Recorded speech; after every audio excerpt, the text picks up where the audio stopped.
Hi friends, Jio ஸ்டூடியோஸ்லேருந்து வெளியான Durandhar movie வந்து 3000 கோடி ரூபா வசூல் கொடுத்துருக்கு.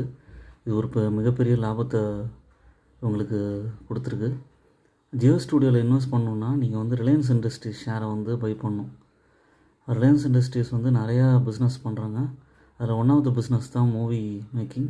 அவங்களோடது தான் ஜியோ ஸ்டூடியோஸ்.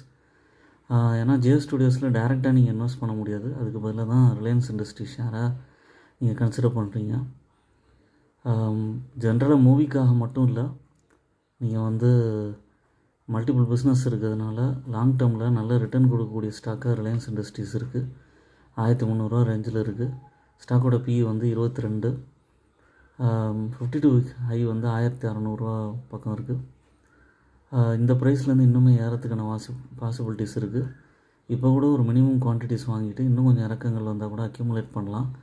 ரிலையன்ஸ் இண்டஸ்ட்ரீஸ் நல்ல ரிட்டர்ன் கொடுக்க வாய்ப்பு இருக்குது. ஏன்னா இவங்களோட ப்ராஃபிட் க்ரோத்லாம் கன்சிஸ்டண்ட்டாக இருக்குது. சேல்ஸும் நல்லா இம்ப்ரூவ் ஆகிருக்கு. நிஃப்டி 50ல் இருக்கிற one of the best stock தான் வந்து ரிலையன்ஸ் இண்டஸ்ட்ரீஸ். ஓன் அனாலிசிஸ் பண்ணிவிட்டு ரிலையன்ஸ் இண்டஸ்ட்ரீஸ் ஷேரை கன்சிடர் பண்ணுங்கள்.